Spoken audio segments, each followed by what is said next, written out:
This 1010XL 92.5 FM hour is powered by Anajar and Levine Accident Attorneys. Call 1-800-747-FREE. That's 1-800-747-3733. The sports world keeps spinning, and the local conversation continues. Now, Hacker After Dark on 1010XL. And a very good Wednesday evening to you, Jacksonville. It is Hacker After Dark, 1010XL 92.5 FM with Dylan Denmark. The Hacker Ryan Green with you. Glad you are with us on what is a great time of year in the world of sports. Are you kidding me? The players tease off in less than 12 hours out of the stadium course at Sawgrass. You got conference tournaments going on all over the place as Selection Sunday is this Sunday. 1 week from tomorrow will be the first round of the NCAA tournament. That is pretty hard to believe. You got free agency beginning on Monday in the National Football League. You got the NBA regular season winding down. A lot of good stuff going on in the world of sports, and we're glad you're with us for the next 2 hours. Coming up in about 20 minutes, Sam Monson, the lead analyst for ProFootballFocus.com. Love talking football with the guys at PFF, and Sam is one of my favorites.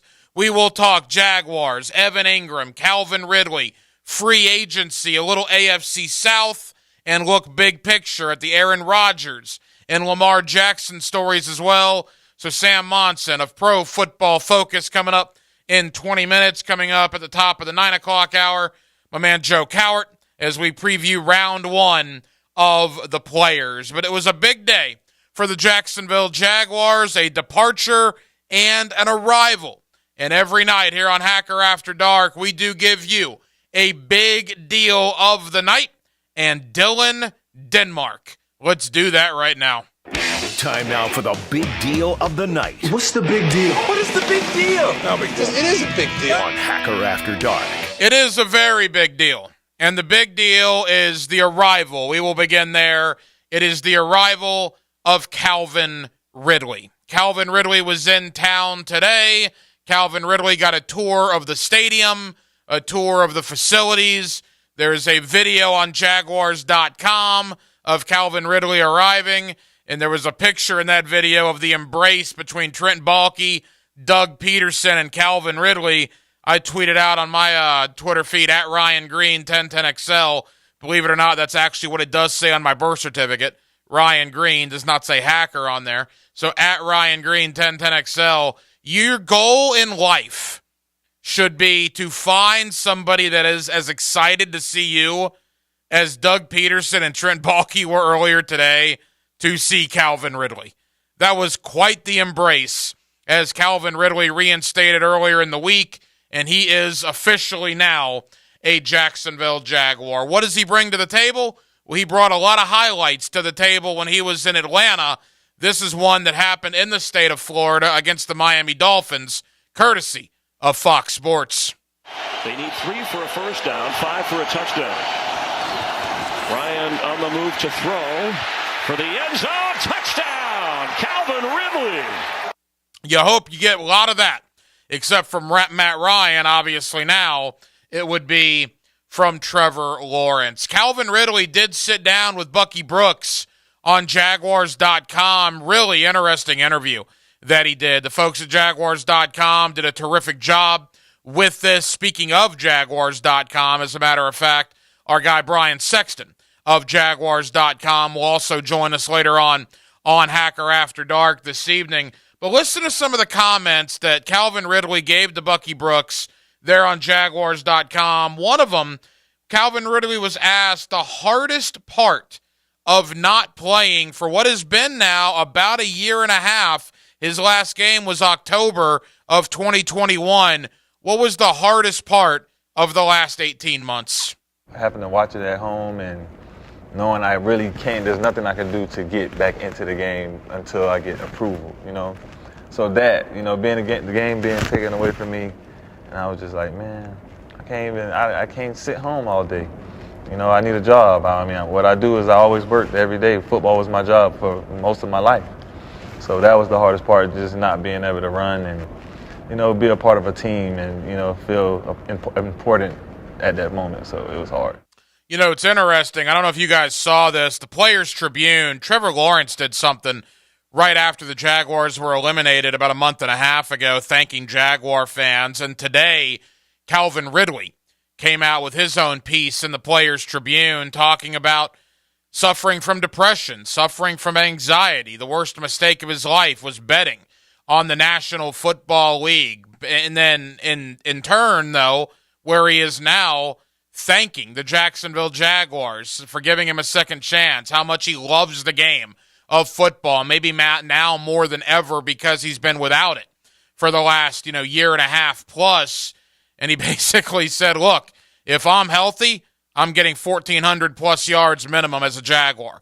So it appears this is a very, very motivated guy that is arriving to Jacksonville. Calvin Ridley also talked to Bucky Brooks on Jaguars.com and gave his thoughts on now his current quarterback, that, of course, being Trevor Lawrence. His ability. He's a great quarterback, young, smart, got an arm. I just know that my tools, coming to play with him, I could just see, us doing, really, really, really big things. And, he has the arm strength to reach me, and I can get open on a lot of different guys. And we have a lot of, teammates that can help, but I just think he is a great talent, the arm strength, and me and my ability with that, I think it can really work out good. What happened last year, right? The Jaguars signed Christian Kirk and Zay Jones and Evan Ingram. And all three of those guys had career years, right? I mean, Christian Kirk had the best year ever in the NFL. Zay Jones, his best year ever in the NFL. And Evan Ingram broke the Jaguar franchise record for single-season catches and receiving yardage by a tight end. Why did all that happen? Well, there's two reasons. One is obvious. It's Trevor Lawrence. The other is Doug Peterson. Doug Peterson, the play calling, the positions that he gets these guys in to make plays down the field. And now you add Calvin Ridley to that repertoire. You add Calvin Ridley, a guy that's a proven 1,000-yard receiver in the NFL, and the thoughts that Doug Peterson probably has going through his mind about how to use Calvin Ridley are unbelievable. Ridley, earlier today with Bucky Brooks on Jaguars.com, talked about how much he's looking forward to working with Jaguar head coach Doug Peterson. Yeah, winning. Like I went to Alabama, I was a part of a winning culture there. I know Atlanta's a winning culture too, but we had a rough couple years. But I know Coach Doug has the formula to win, and I want to be a part of that, and that's what that's what it's about. That's why we work hard to win those games and be in those important games. I want to be in important games, so I think Coach Doug and Trevor and the whole Jacksonville organization is going that direction. I want to be a part of that, man. Yeah, look, that is the direction they're going. There is no question about that. More from Calvin Ridley in a bit. Let's end it with one more. And look, the Jaguars made a nice playoff run, and the Jaguar fan base was very open towards Calvin Ridley right after the season, very excited about Calvin Ridley. Ridley was asked if he followed the run the Jaguars made in the postseason last year. Yeah, I mean, first of all, the Jazz took me early, man. I was suspended, and they gave me a chance. They took a shot on me. I mean, I think, I thank them so much for taking a chance on me early in that situation. They made me, it gave me some energy.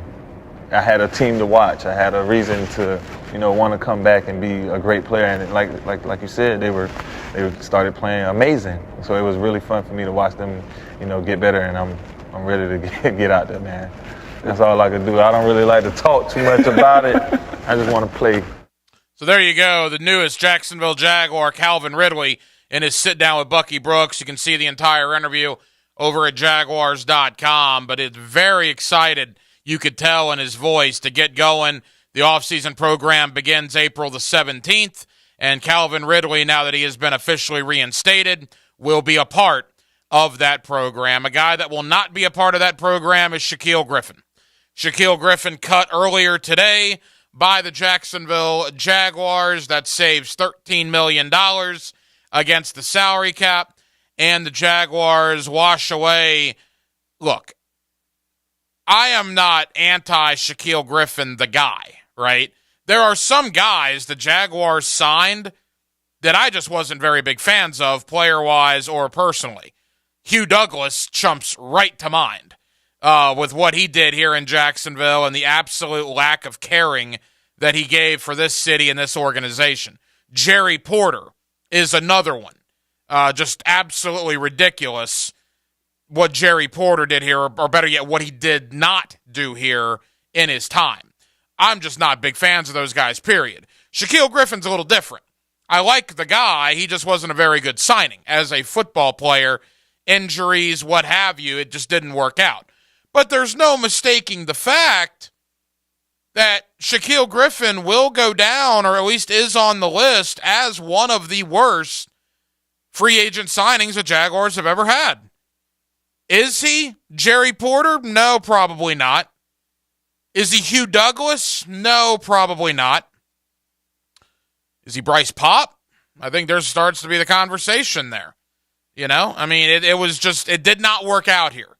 For whatever reason, the Jaguars gave him a lot of money, and things didn't work out, and quite frankly, he was bad this past year, and then he got, quote-unquote, injured after the Indianapolis game. We never heard from Shaquille Griffin again. I said last week I thought that whole thing was weird, but that's where it landed. The Jaguars now have cut Shaquille Griffin, and you would think defensive back is going to be a pretty high priority for the Jaguars, either in the draft or in free agency, which begins on Monday. Speaking of free agency, speaking of Shaquille Griffin.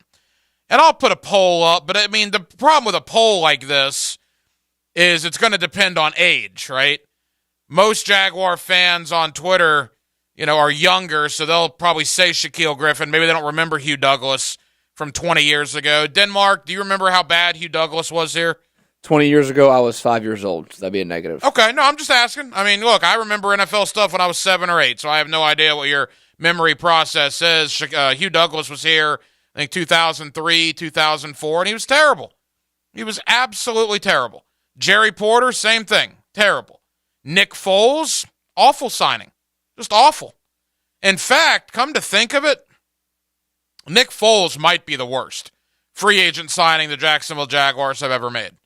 I understand why they did it, but I was against that from the very beginning. You can talk to Matt Hayes and Joe Cowart and Leon Searcy about that. I hated that. Did not like that at all. Thought it was ridiculous at the time, and it proved to be. I mean, $50 million is what he got here, and what did he start? A handful of games, if that.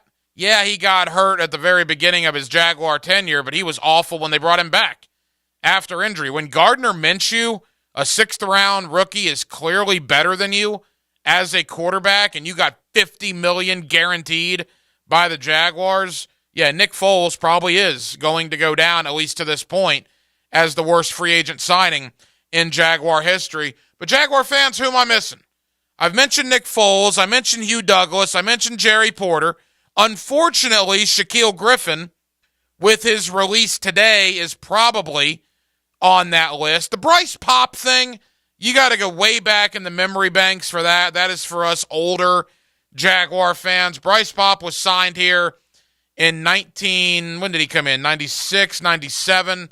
And Bryce Pop, look, was Defensive Player of the Year when he played behind Reggie White in Green Bay as an outside linebacker. He also played behind Bruce Smith in Buffalo as an outside linebacker. So he's in a 3-4 scheme behind Reggie White and behind Bruce Smith. The Jaguars give him a ton of money and convert him to a 4-3 linebacker and don't bring Bruce Smith or Reggie White with him. Came here in 98. 98, okay. So the Bryce Pop thing, look, people still consider him one of the worst free agent signings ever. I'll admit he wasn't good, but he was put in a pretty unfair position. You switched positions on the guy, and you took for granted the fact he played behind 2 of arguably the best defensive football players that have ever lived, in Reggie White and in Bruce Smith. But are those the top 5? Is Shaquille Griffin in the top 5? Is he with Hugh Douglas, Jerry Porter, Nick Foles, and Bryce Pop?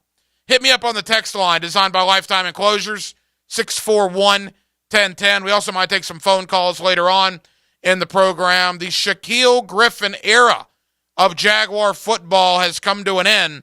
And look, as much praise as I give Trent Baalke, and he deserves a ton of it, an absolute ton of it, from Roy Robertson Harris to Rayshawn Jenkins to even Marvin Jones was good for what they paid him.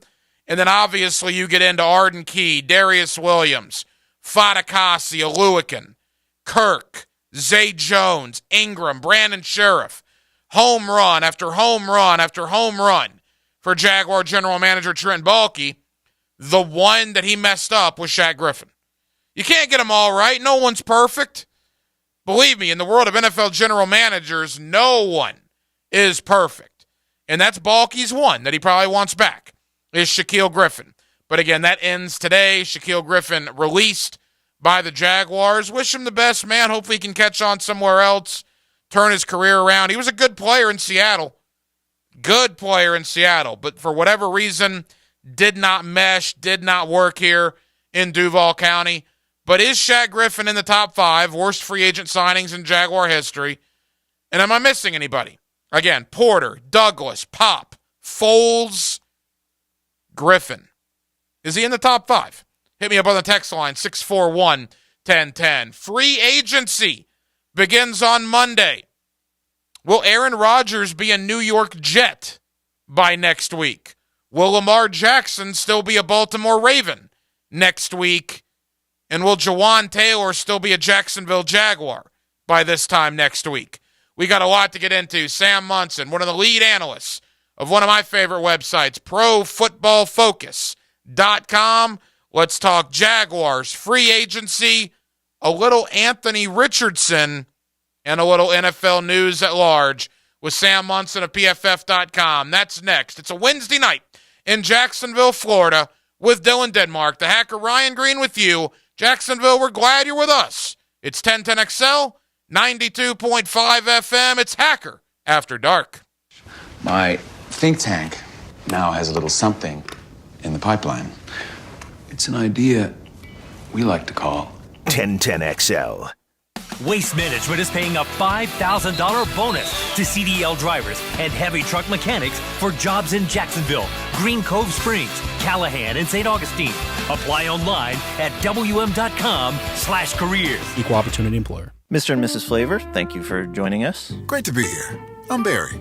I'm the flavor of Barry. I'm Janet. I'm bitter. You wanted to talk about your son. He's the flavor menthol? Yes, he's the menthol in a menthol cigarette. He's such a disappointment. Out there getting people addicted. Being used by big tobacco to target black people. He could have been a lozenge. Menthol cigarettes are just as addictive as regular cigarettes and harder to quit. Find out how to quit today at tobaccofreeflorida.com. What if you could be credit card debt-free in 10 days and save as much as $1,000 a month? Loan Pronto's all-new Express Equity Line of Credit program is just what you need. Hey, it's Prosser here. You don't have to do a full home refi. You can tap a small portion of the equity you have and enjoy a super low monthly payment. With Loan Pronto's Express Equity Credit Line, you can close in 7 to 10 days, and a $50,000 loan will only cost you around $400 a month. Use that money and pay off high-interest credit cards or do a home improvement project. You can access up to 90% of your home's equity, and 9 out of 10 homeowners won't even need an appraisal. So even if you did a total refi recently or just bought your home, you can tap the equity with this fast, easy program. Stop the madness. Say no to 24% interest fees. Call Loan Pronto today. 904-999-1508. That's 904-999-1508. Or as always, you can visit loanpronto.com. Equal housing lender, NMLS 1661781, subject to lender approval. Men suffering from erectile dysfunction or PE, regardless of age or past medical history, you'll see instant results on your first visit at Prime Men's Medical Center. And for unlimited time, your consultation and first treatment are totally free. Call now, 904-664-8217. This Date in Sports History is brought to you by Southeast Orthopedic Specialists. On March 8, 1930, Babe Ruth signs a 2-year contract worth $160,000 with the Yankees. The GM predicts no one will ever get paid more. They've been called the American Led Zeppelin, selling out shows and leaving audiences feeling like they just experienced an actual Led Zeppelin performance. Hey, Mama said the way you move. And And they're back at the Florida Theater. Get the Lead Out. Saturday, March 11th. Get your tickets now at floridatheater.com. Get the Lead Out. Does your home or building need painting? For over 20 years, Performance Painting has had the privilege of preserving many of Jacksonville's most prominent buildings. That said, we feel like we're just getting started. I'm Jason Parker, and our team thrives on preparing, protecting, and preserving the homes, businesses, and public buildings that make up our local landscape. Contact us today to put our years of experience to work for you. Performance Painting. Prepare, protect, preserve. Performance Painting! The IRS has just received $80 billion in funding to hire additional agents for aggressive collections enforcement. If you owe the IRS, now is the time to take action before the IRS comes after you or your business. There's no time to waste. Call J. David Tax Law, a firm right here in Jacksonville, for a no-cost consultation at 904-507-4777. That's 904-507-4777. Or visit jdavidtaxlaw.com. Peace of mind is only a click or phone call away. Hey folks, Hickett here for Zero Res. If you're like me, you're getting the itch to de-junk and do some major spring cleaning. The problem is most of us hate throwing things away. I just close my eyes and let the wife do it. Next though, we'll have the Zero Res truck clean the carpets, the sofa, and deep clean the tile and grout. What a great time to get all the floors cleaned, and right now you get 20% off tile and grout deep cleaning. 20% off tile and grout. Zero Res, man. Spell it forward, spell it backwards. Zero Res. It's the right way to clean. Zero Res. Superior Fence and Rail knows about exceptional customer service. From the first call to the final inspection, Superior's team provides first-class care with great communication, friendly installers, and quality fence products. There's a reason why Superior is the top-rated fence company in Jacksonville. So get off the fence and call Superior Fence and Rail for your new fence today. When you're on the fence, about a fence, SuperiorFenceandRail.com. Hi, I'm Sean Monahan. Monahan Jewelers has pre-owned Rolex watches. For a limited time, Monahan's is celebrating with 5-year interest-free financing on all GIA-certified diamonds, fine jewelry, and pre-owned Rolex watches. Buy 1-carat diamond studs for as low as $45 a month. Get an $18,000 engagement ring or Rolex watch for $300 a month. Whatever the purchase, get 5 years interest-free. Monahan's is your local family jeweler, so come and get the best deals on diamonds and pre-owned Rolex watches. Monahan Jewelers in Atlantic Beach. This 1010XL 92.5 FM hour is powered by Anajar and Levine Accident Attorneys. Call 1-800-747-FREE. That's 1-800-747-3733. This is Hacker After Dark on 1010XL. Now, another interview on the Farah and Farah phone line. Brought to you by the Accident Attorneys at Farah and Farah. Back here on 1010XL and 92.5 FM in the city of Jacksonville. We are glad you are with us. We are less than a week away from NFL free agency. There's a ton that's already gone on with the Jacksonville Jaguars and around the AFC South. And will Aaron Rodgers soon be playing in New York City? There is a ton to get into with that. Sam Monson, the lead NFL analyst of Pro Football Focus, one of my favorite websites out there. And Sam joins us here on 1010XL. Sam, how you doing?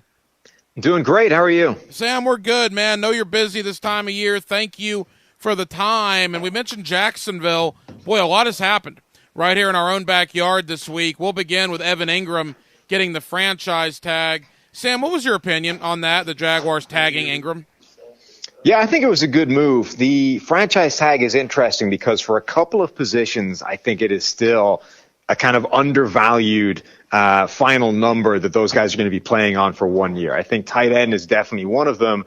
Evan Ingram showed last season he can be a really important part of this team. The things that people liked about him as a prospect, as a player for the Giants, he's got that speed. He's a difficult cover. Those things showed up when you've got Trevor Lawrence as your quarterback. So to bring him back on a 1-year deal for a pretty modest amount of money, I think it's smart roster construction. Like they can keep a nucleus of very good players around Trevor Lawrence heading into this really important season for him. Yeah, they have till the middle of July to reach a long-term deal. If not, the 1-year franchise tag would apply. Bottom line, Evan Ingram will be a Jacksonville Jaguar in 2023. Sam, what a turnaround for him, right? From going from a, quote, bust in New York and the fans up there wanting him out, to being franchise tagged in Jacksonville a year later. Boy, that's some turnaround. Yeah, I mean, he had that impressive season. It's a big jump for him going forward, but I think a lot of it was we finally started to see the plus points of his game actually be used in a quarterback that could finally start making use of it. Like he's a good match in that Jacksonville offense, and I think we're sort of seeing what he's capable of now. Sam Monson, Pro Football Focus, here with us on 1010XL in Jacksonville. Sam, earlier this week as well, Calvin Ridley got reinstated. Boy, the NFL did not take any time with that. He applied less than 3 weeks ago. They reinstated him here at the beginning of March. Your thoughts on Ridley and what he brings to the Jaguar offense? Yeah, I think that's a really exciting addition. I mean, we liked it a year ago when they kind of took the gamble that he would be reinstated and that it would all come back and he would be able to step into this offense. Doug Peterson, we were talking to at the Combine, and he was saying, they love what he can do and potentially come in and be that X receiver for them and give them a true outside perimeter threat that they haven't necessarily had, even with Christian Kirk and Evan Ingram. So I think from a complementary piece standpoint, it fits the offense. It brings a specific skill set that they haven't really had. And even if he can't become, a true number one wide receiver, quote unquote, I think the fact that he changes the totality or the composite of the skill sets that those wide receivers are bringing means the wide receiver room or the weaponry that Trevor Lawrence has overall is going to be better. So I love that move for them. I think it's a great gamble. And if Ridley is anything like the player that he was before his suspension, I think it's going to be a great move. Sam, as you can imagine, the excitement level here in Jacksonville is through the roof based on the way last year ended. Your personal opinion on Trevor Lawrence, what's your thought on him moving forward? Yeah, I think he ended the season looking like one of the best quarterbacks in the entire NFL. Up until that point, we had been a little bit sort of worried saying, where is this generational talent? This guy that was supposed to be the best quarterback prospect since Andrew Luck or Peyton Manning or even back as far as John Elway. We hadn't seen that guy. There had been flashes here or there, a play here or there, but overall, he really hadn't shown much. Obviously, the first season, you had the Urban Meyer disaster sort of clouding everything, but it took half a season last year for him to really start showing that on a consistent basis. But once he did, it really was like a switch had just been flipped, and he's a different quarterback now than he looked earlier in his career, and playing at the kind of level that looks like he belongs in that AFC playoff picture with these guys like, Joe Burrow and Patrick Mahomes and Josh Allen and the very elite quarterbacks in the NFL. So I'm excited for what next year looks like for him because they are building a better team around him. Sam Monson, the lead Pro Football Focus analyst here with us on 1010XL Radio in Jacksonville. Sam, as we wrap up our Jaguar thoughts, want to expand to the AFC South and the rest of the NFL, but clearly the Jaguars have two big free agents that are going to go on the market, it appears, next Monday. We'll begin with Jawaan Taylor, and what's interesting about your website in PFF, you guys maybe aren't as high on Jawaan Taylor as some of us are here in Jacksonville. What is your thought on Taylor and his prospects once he hits the market next Monday? Yeah, I mean, he is a good pass protector. I think that's the most important thing, and the thing that's going to make him money is this is a passing league first and foremost, and teams want guys that can protect the quarterback, that can protect on an island, and Jawaan Taylor can do that. He gave up 21 pressures in 19 games, I think, last season. Now, I think 4 or 5 of them were sacks, so if you're going to lose, it would be ideal not to lose in a way that gets the quarterback hit at the end of it. But 21 pressures in 19 games is a pretty phenomenal return. And the entire Jacksonville offensive line was kind of like that. They were very one-dimensional. They were one of the better pass-blocking teams in the NFL, but they ranked dead last in run-blocking grade, the worst in the NFL. And Taylor is in the same kind of mold. He's a good pass blocker, but what drags down his overall PFF grade is bad run blocking. Now, that's going to matter different to different teams. There are going to be some teams that do not care that he's not going to be a plus run blocker, that he's not going to be helping in that area. And there are going to be other teams for whom it is a bigger deal. And those teams presumably are not really going to be in the market for a Juwan Taylor, or just not going to be willing to go where other teams are. But I think he's definitely going to be one of the kind of marquee free agents and a team that or a player that a lot of teams will be coveting. If the Jaguars lose him, and I think it's trending towards that way, Sam, to be honest, the thought here is that you just move Walker Little to right tackle, Cam Robinson comes back from injury and plays left tackle. Is it that simple, you think? Is that what the Jaguars should do, in your opinion? Yeah, possibly. I think they have a couple of options. Obviously, Walker Little, they drafted a couple of years ago. He's a guy that's come in and shown sort of mixed results when he's been on the field, but they're also going to be in position to draft a replacement if it comes to that. I think they're going to be in the kind of area in the draft where there will be starting tackles available. So maybe they go one or other of those routes, but maybe they also do both. Walker Little is the starting plan, and a rookie can potentially take that job from him, or a rookie is supposed to start and Walker Little is there as the contingency if it doesn't look like the guy's ready right out of the gate. So I think between those two options, they can probably come up with a pretty good game plan to man that other tackle spot. Evan Ingram came to Jacksonville, Sam, on a one-year prove-it deal, and he certainly did that, the franchise tag as his reward. On the defensive side of the ball, Arden Key came here last year on a one-year prove-it deal, and he pretty much did that in limited snaps. I don't think he played 50% of the snaps, but he was a force towards the end of the year. He is scheduled to hit the market on Monday. How important is it for Jacksonville, in your opinion, to try to retain Arden Key? I think it's pretty important. Jacksonville have obviously been just drafting these edge rushers for years now, whether it's Caleb Chason, Josh Allen, Trayvon Walker. Like, they keep swinging for these guys at the top of the draft, and none of them have really become the dominant force that they were supposed to yet. Josh Allen has become a very good player, and I wouldn't want to sort of diminish his career yet, but none of those guys have really become what they were expecting. And yet Arden Key has kind of quietly emerged in the NFL over the last couple of years as a pretty good situational pass rusher. He was a guy who came out as a very sort of undersized, lightweight edge rusher. He was big and long, but he had zero kind of bulk to him. And those guys tend to struggle in the NFL, and he did. But he's really packed on some muscle and some size over his career, and in the last couple of seasons has been like a real force as a situational guy. Last season, he had over 50 pressures on, as you're right, 368 pass rushes, so a pretty low number. That's the kind of guy I think that you want to keep around until, somebody like Trayvon Walker takes a huge step forward and becomes a true dominant force. And even if that happens, you kind of like having somebody like Key around who can have that sort of juice off the bench as that rusher. I think it's a pretty important guy to keep for Jacksonville. Final moments here with Sam Monson of ProFootballFocus.com. Sam, the AFC South has undergone a lot of changes in the last month.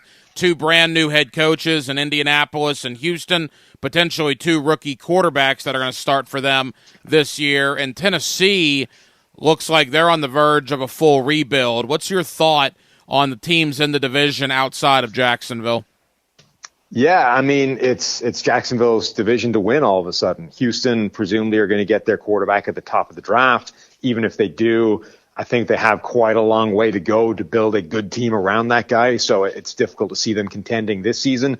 The Colts could bounce back quite quickly with a quarterback. I think the pieces are there for that team to be pretty good. The offensive line was miserable last season. It shouldn't be that bad again. They have some players to work with either side of the ball. I could see the Colts challenging in that division quite quickly. And then Tennessee, I think their fingers are kind of hovered right over the reset button right now. I think they're really deciding whether they want to blow this thing up and completely reboot the franchise. And if, Derrick Henry is traded away and then Tannehill is released, these are the kind of signs that says we've pushed that button now. This is a team that's going to look to the future and not right now. So Jacksonville is in pole position in that division, and really the Colts might be the only team that can kind of get on their heels. Sam, we have seen some unbelievable contracts for quarterbacks in the last 48 hours. Geno Smith, 3 years, $105 million. Daniel Jones, 4 years, $160 million. We're obviously keeping tabs on all this because of Trevor Lawrence next year. But Joe Burrow and Justin Herbert are going to be up first. If Daniel Jones is getting $40 million a year, Sam, my gracious, what's Justin Herbert and Joe Burrow going to get? Yeah, I mean, they're going to get monster deals. To be honest, I don't think they're really comparable contracts. The Daniel Jones $40 million a year thing, it looks gaudy from the headline figures. It's closer to a 2-year deal in reality. Now, it's still 2 years at $40 million a year, more or less.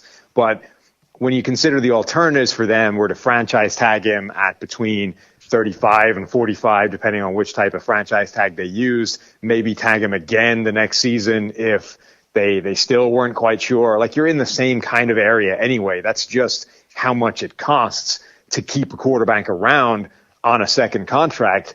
But guys like Joe Burrow, I mean, they are going to be the guys that reset the marketplace. They're the next quarterback that is going to get whatever top of the market looks like. And the question for the Bengals is, how do you structure that? Does that look like the Patrick Mahomes deal, this 10-year, $500 million contract? Does it look like the Josh Allen deal, which is structured slightly differently and is still fairly team-friendly? Or do they try and target the Deshaun Watson contract, which is the one that's kind of ruining everybody right now, this 5-year, fully guaranteed deal that the Browns gave out a year ago? And I don't even know if Mike Brown has that kind of cash on hand to put that money in an escrow and make that happen. So, yeah, the Burrow contract in particular, I think, is going to be the next one to come along and really kind of reset what quarterback pay looks like. Sam, I want to end with Anthony Richardson. Final NFL topic. We can go rapid fire. Lamar Jackson, is he a Baltimore Raven in a month? Aaron Rodgers, is he a New York Jet in a month? Yes to both of those. I think ultimately the thing with Lamar, I don't think he's going to get enough interest from other teams. I don't think there's enough around there for whom it makes sense. I think he's going to end up, Baltimore matches any contract that comes along, and he's playing for them again. Sam Munson, ProFootballFocus.com. Sam, by the way, you mentioned Aaron Rodgers quickly. You do believe he will be a New York Jet? I do. I think it makes sense for both sides. For Rodgers, the Jets have a team that can contend immediately if they put him on it. And for the Jets, Rodgers is the kind of home run they need at the quarterback position to contend in this murderer's row of an AFC. Like, if you put Derek Carr on that team, sure, they're good, but they might not be they could be the fourth best team in the division still. If you put Aaron Rodgers on it, they should be contending with Buffalo or whoever's at the top of that division to win it, make the playoffs, and go on a run. Boy, the thought of Aaron Rodgers not in a Green Bay Packer uniform, that is pretty crazy. Sam, leave us with this. Anthony Richardson, a big topic down here, obviously, in Jacksonville. There's such a disconnect, right, between what the college football people think of him and what the NFL draft and the NFL draft folks think of Anthony Richardson. What is your opinion on Anthony Richardson and his pro prospects? It's still evolving, to be honest, because I was so impressed by his combine performance. Obviously, we knew he was athletic and he was gifted and talented. I didn't realize quite how amazing it was. Like, I didn't think he was really in that Cam Newton area of this is absurdly dominant, even against NFL athletes. I didn't think he was quite that level of imposing, and yet he had the kind of combine that gave him the highest relative athletic score of any quarterback in NFL history. So that, I think, gives him an extremely high floor. People are going to talk about him as this high ceiling, low floor type of quarterback. But I actually think with that athletic profile, his floor is very high. Like, it's really difficult to be terrible if you're that athletic. But his accuracy is terrible. And we saw that even at the combine, even throwing against air, just the wide receivers next to CJ Stroud, he looked like a completely different type of thrower. So he has phenomenal potential. He has a very high floor, I think, but teams need to figure out if they can fix that accuracy. Quarterbacks have come into the NFL who needed work on their accuracy, and teams have been able to fix it recently. Lamar Jackson had the worst accuracy in the league as a rookie, got better.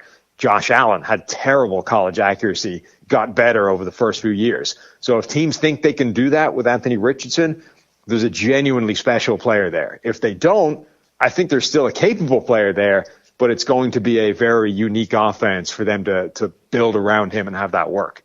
Sam, for people that listen to my show, they know I love PFF. Where can the good folks here in Jacksonville find your work, your podcast? Give yourself a little bit of love. Yeah, PFF_Sam is me on Twitter. The PFF NFL podcast, anywhere you listen to your podcast, including YouTube. And obviously PFF.com is where all the stuff is. Sam Monson of Pro Football Focus. Sam, know you're busy, brother. Thank you for the time, as always. We'll talk again soon.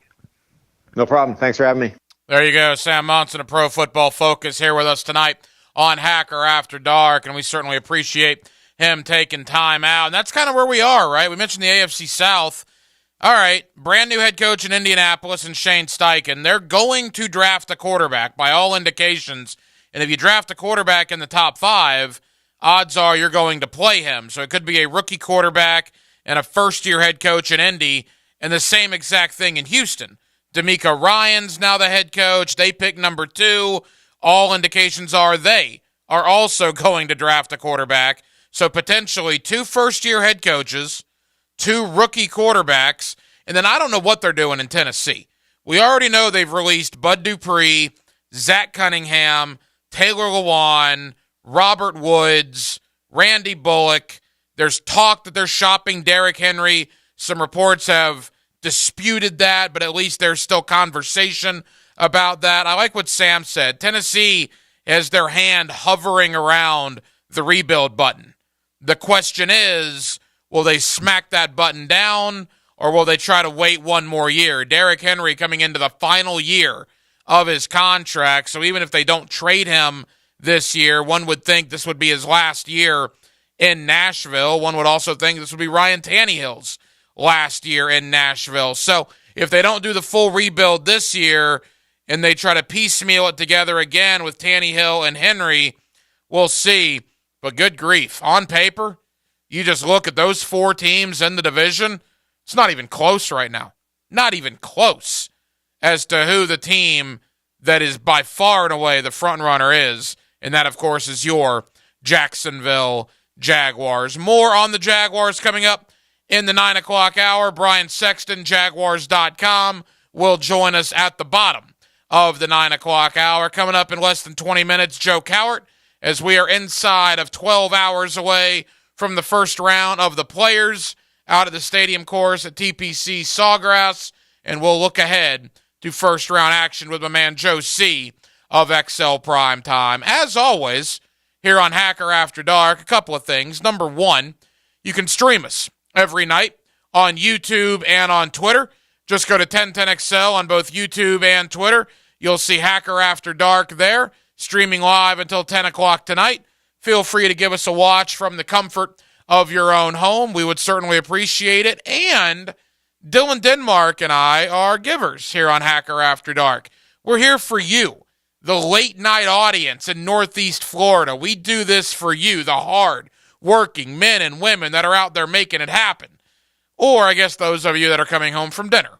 Either way, we're here for everybody on a Wednesday night on Hacker After Dark. And because of that, Dylan Denmark, what do we have for the good folks this evening? I got a pair of tickets to not the Celtics, but the Celtic Music and Heritage Festival in St. Augustine on March 11th. Give me a call at 904-641-1010. Celtic Music and Heritage Festival in St. Augustine, March 11th. Caller 4 right now, 641-1010, and Dylan Denmark will hook you up with a pair of tickets to that event, March 11th in St. Augustine. Caller 4 right now. Coming up next, it's conference tournament time. Selection Sunday is this Sunday. We'll talk a little college hoops next on Hacker After Dark. Your home for Gators Hoops is 1010XL. Spend lunchtime with the Gators. Round 2 of the SEC Tournament. Florida, Mississippi State. Tomorrow at 12:30 on 1010 AM. A horrific car accident left Paula with major injuries and surgery after surgery. I got to the point where I really couldn't walk. I had to resign from work. I was really just laying in bed. It was terrible. I wouldn't go back under the knife. She missed working and traveling, but all that was about to change. QC Kinetics used natural biologics to treat Paula. No foreign substances. They provided regenerative treatments that help subside the pain and restore her quality of life. Oh my gosh, I can't believe it. I was feeling more movement and doing stuff. And then I started crying. I'm like, I can't believe it. For Paula, this moment was extremely emotional. I couldn't do nothing.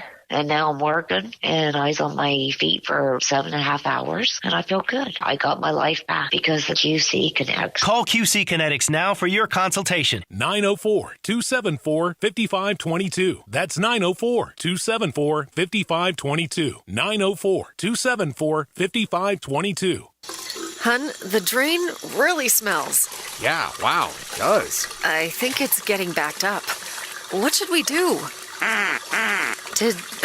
Did you just quack like a duck? Yes, I did.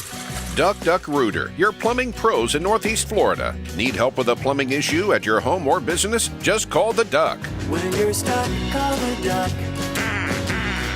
904-862-6769. It's not easy being the one everyone counts on to keep your operation running, no matter the weather or supply chain hiccup.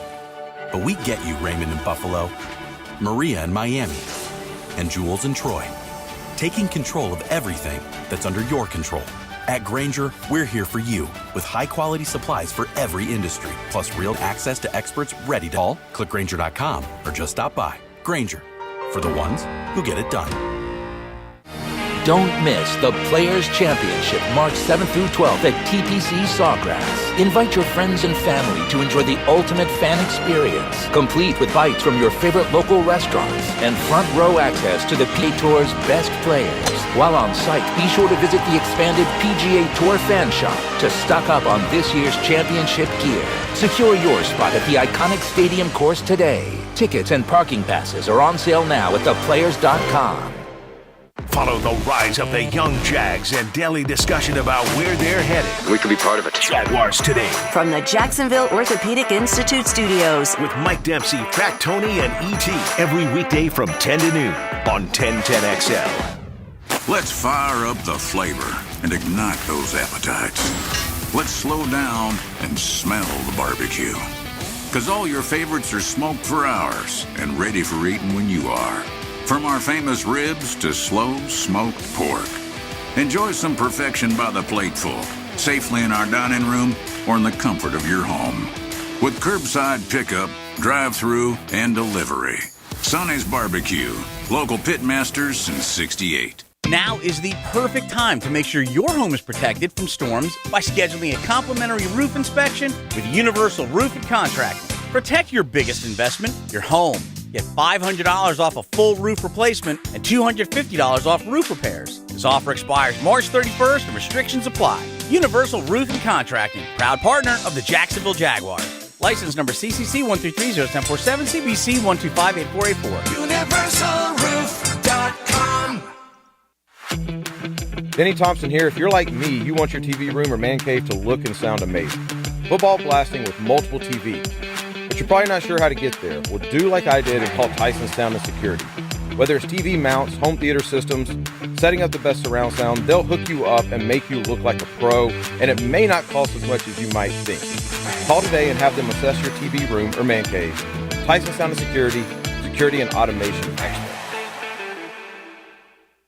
There's a world of difference between and that's why you can trust Famous Automotive and Tire when it comes to your vehicle's care. Because there's a difference between and. It all starts with the triangle of safety. Your tires, brakes, and the front end. Take care of those 3 points and your car will take good care of you. Start at Famous Automotive and Tires. 7 locations servicing every customer like they're famous. Are you ready for a great deal? Do you have your heart set on a new Toyota? Then go to the Ready, Set, Go sales event happening now at Arlington Toyota.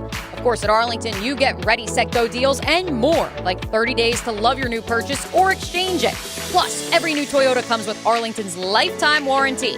That's unlimited time and unlimited miles. But you better shop now before Ready, Set, Go is gone. Don't wait. Shop in person and online at arlingtontoyota.com today. This 1010XL 92.5 FM hour is powered by Anajar and Levine Accident Attorneys. Call 1-800-747-FREE. That's 1-800-747-3733. This is Hacker After Dark on 1010XL. Yes, it is. Wednesday night, Jacksonville, Florida. Glad you're with us. 1010XL 92.5 FM. I asked you a little earlier on the text line, designed by Lifetime Enclosures, is Shaquille Griffin among the top 5 worst free agent signings in Jaguar history? I threw out Shaq Griffin, Nick Foles, Bryce Pop, although that's the one I don't think might be fair. And then, of course, Jerry Porter and Hugh Douglas. And it will be very hard to ever top Nick Foles, Jerry Porter, or Hugh Douglas. But some folks on the text line did hit me up. I got a couple of Julius Thomases. Andre Rison, I disagree with that. Andre Rison, first off, you didn't spend big money on him. Secondly, he actually did a couple of nice things when he was here. He gets released midway through the year and goes on to win a Super Bowl in Green Bay and catch a touchdown in that Super Bowl win over the Patriots. So I would not put Andre Bad Moon Rison among the worst free agents ever. Zane Beadles, I would. That's a good one. The 6'3" was Zane Beadles. Absolutely. He was not very good. Aaron Ross was a turd. I do remember that. This city rallied around Aaron Ross's wife. She was an Olympian, remember? We were so happy for Aaron Ross and his wife and all her success in track and field. And then Aaron Ross, for whatever reason, I guess it was a bad parting of the ways with the organization, and he decided to run his mouth when he left here. Talk about a paid vacation. That's all his time here in Jacksonville was. And, yeah, that just kind of left a bad taste in your mouth. But Aaron Ross can't be on the worst free agent list because he wasn't nowhere near the best player they ever signed. He was a guy. Hugh Douglas was a great player when they signed him. Jerry Porter was a very good player when they signed him. Nick Foles has a Super Bowl MVP. Aaron Ross wouldn't apply because Aaron Ross was a dude when they signed him. And then for whatever reason, he decided to run his mouth after he left here, which was unfortunate. Denmark, when you get a chance, yes, sir, give me Julius Thomas's numbers as a Jaguar. Because I don't believe he wasn't good, don't get me wrong, but I don't think he was awful either. Keep in mind, he did not bring Peyton Manning with him from his time in Denver. All right, I got him right here. Okay, what do you got for Julius Thomas as a Jaguar? 2015, his first year, 46 catches, 455 yards, 5 touchdowns. Following year, 30 catches, 281 yards, 4 touchdowns. Following year after that, he was in Miami. So those 2 years, that's what he did. All right. I mean, look, is that good? No. But 46 grabs for 400-plus yards and 5 touchdowns.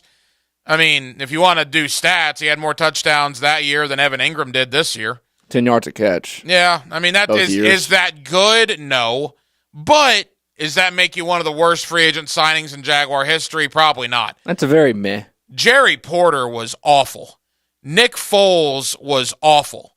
And Hugh Douglas was awful. That's why, to me, those are going to be the 3. Shaq Griffin doesn't get into that list, although I do think Shaq is absolutely in the top 10, maybe the top 5 of the worst free agent signings ever, and Shaq Griffin was released today by the Jacksonville Jaguars. So, I'm watching a little TV earlier today, and high noon hits, and all of a sudden, I see the ACC basketball tournament going on. I did, a double take. And then I remembered I watched a little Florida State yesterday. But yeah, conference tournament play is here. Selection Sunday is this Sunday. And we are 1 week from yesterday will be the games in Dayton. But the field of 64 will get underway a week from tomorrow in the NCAA tournament. And I'm curious, Florida State's season came to an end yesterday, and they were awful. One of the worst Florida State basketball seasons they've had, the worst they've ever had under Leonard Hamilton. So that goes back a good 20-plus years. I don't remember an FSU season. I mean, they finished like 9-24. Just horrible. And then Florida obviously isn't going to the big dance either once they get eliminated from the SEC tournament. So I don't know if the lack of success by both the Gators and the Seminoles has done this. But the NCAA tournament to me is going to feel weird, man. It's going to feel odd when the Gators aren't in, the Seminoles aren't in. I'm curious the last time we've had an NCAA tournament where Florida and Florida State did not make it. Miami will be in. Miami's going to be a pretty high seed, right? They won the ACC regular season, I want to say. I think they're the 1 seed in the ACC tournament. They get underway tomorrow. There's actually a chance Florida Atlantic is going to get in. But, yeah, you're not going to have the Gators in there, barring a miracle at the SEC tournament. And Florida State's season has already come to an end. So just odd that we're here at conference tournament play. The Gators actually play tomorrow at 1 o'clock against Mississippi State to try to keep their season alive. If the Gators win a game or two, maybe they find their way into the NIT, which I guess would be good for this team to have more reps, more games under their belt with Todd Golden, but clearly not the year everybody hoped for. And as far as the Seminoles go, like I said, their season's over. So maybe the lack of success in both Tallahassee and Gainesville, but just odd that Selection Sunday is 4 days away. It just certainly does not seem like it, does not feel like it. And the end of an era earlier today in the world of college basketball. Did you see this? Jim Boeheim of Syracuse, after they lost today in the ACC tournament, announced he's done. 47 years as the Syracuse head coach. 47 years. And now he's done. He is stepping aside. One of his lead assistants will take over. And he was kind of the last of a generation, right? Well, I guess maybe you could include Tom Izzo in that. But when you think recently with Roy Williams and Coach K and now Jim Boeheim, you throw Jim Calhoun, who has stepped aside, Jay Wright at Villanova. I mean, all of these legendary college basketball coaches all calling it a career. Now you wonder if it's a coincidence, or you wonder if in the land of NIL and the transfer portal and everything else that's going on in college athletics, if a lot of these older guys that have been doing it for a long time just want to get out, are done with the nonsense of what's going on in the world of college athletics. Certainly interesting, but again, a great career for Jim Boeheim. 47 years. I don't know if we'll ever see that again at a big-time college program like they have at Syracuse. Quickly, before the 9 o'clock hour, again, talking golf with Joe Cowart of XL Primetime as the Players gets underway in less than 12 hours. Denmark, I don't know if you saw this, but CBS Sports.com earlier today had a story that college football attendance rose in 2022 with the largest year-over-year increase in 40 years. You got to go back to the early 80s to see the largest increase in stadium capacity in the world of college football that you saw in 2022. Look, there was a problem with attendance for college football. We've seen it at Doak Campbell. We've seen it at the Swamp. I kid because I care, but it's always been a problem in Coral Gables. But you even saw empty seats at Death Valley and Baton Rouge. We've seen empty seats at Neyland Stadium. You see you see empty seats in Athens from time to time, which is amazing to think about. Denmark, you're still a guy that's in his mid-20s. You graduated Florida a couple of years ago. You still go to every Gator home game, and I'm sure you love it. Most of them. Why do you still find the reasoning to go as opposed to watching it in the comfort of your own home on your own big screen TV? Because I got alumni seats, so it's still cheaper than the actual season ticket.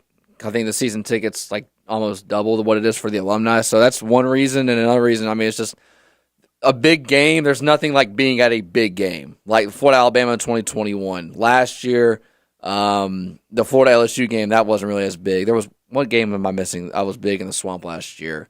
Utah, thank you, Bubba. The Florida-Utah game, like you can't beat that experience being at the game compared to being at home. Now, I mean, the cupcakes, the ones that are the Vandies, I really don't go to those. But the big games I go to. I used to love going to Gainesville.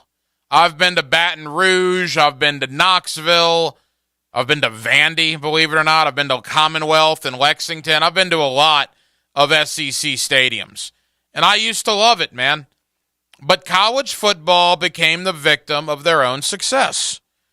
It is so good on television now. The pregame shows, the in-game analysis, the fact that, look, with the Jaguars on Sunday too, and what I do on Sundays with the fifth quarter, that weighs on my mind as well. Do I want to go spend an entire day in Gainesville when I'm going to dedicate an entire Sunday to the Jaguars and my job, which I love? I wouldn't trade it for anything. But I think there came a point for me, when I turned 28, 29, 30 years old. In Denmark, I'll be curious with you in a couple of years. If it just gets to the point where, all right, you've been to so many games, you kind of get it out of your system. Look, I get it. I was 25 once. I went down to the swamp, and we played beer pong till we couldn't stand up straight, and we walked into the swamp, and then after the game, we hit all the bars in downtown Gainesville. Yeah, I don't do any of that stuff. Well, that's shocking to me because you're a single and ready-to-mingle guy. Then I drank enough for both of us when I was 25 years old in Gainesville. But there came a point when if the Gators play at 7 o'clock against Utah, for example, but I wanted to catch the 3:30 Miami-Alabama game. And it's hard to do that when you're traveling and tailgating and this, that, and the other. I will say, so I remember the Florida-LSU game. I was sitting on my phone watching the Alabama-Tennessee game. Like, I watched the entire last 10 minutes while the Florida-LSU game had just started. Yeah. So, I mean, you have that. Like, you have internet now in the stadiums, which, for whatever reason, that got a lot better last year compared to previous years. So, it's not like you're completely out of the loop as it was when you were growing up, when you were in your 20s. But, I mean, I do understand where you're coming from. And look, the bottom line is, and again, I'm a little older now than I was, but there's just something appealing to me about a 70-inch big screen in my man cave with my own bathroom and my own refrigerator and parking in my own driveway and not having to deal with traffic, leaving Gainesville. And if this is a get-off-my-lawn, old curmudgeon moment, it's fine. But that's just the way I kind of feel about it. I try to still go to a game or two a year, and I'm excited when my son gets a little older because I'll certainly take him to Gainesville. I'll take him to Tallahassee. We just took him to his first Iceman game. I'm going to hit a Jumbo Shrimp game. I'm going to hit a Jacksonville Shark game. We're starting to do all that with him, but I'm quite frankly surprised that college football attendance rose last year. It was becoming a problem with people not going. And this is certainly a good sign for college football that more and more people, according to this report on CBS, are going back to the stadiums more so than they were in previous years. The 9 o'clock hour has arrived. We are inside. Heck, we're inside of 10 hours till the players tease off tomorrow morning out of the stadium course at TPC Sawgrass. Let's talk to a guy that lives the game of golf. Joe Cowher, you hear him every day on XL Primetime. We'll preview the players. We'll talk about some of the guys that aren't here. We'll also talk about some of the guys that are here.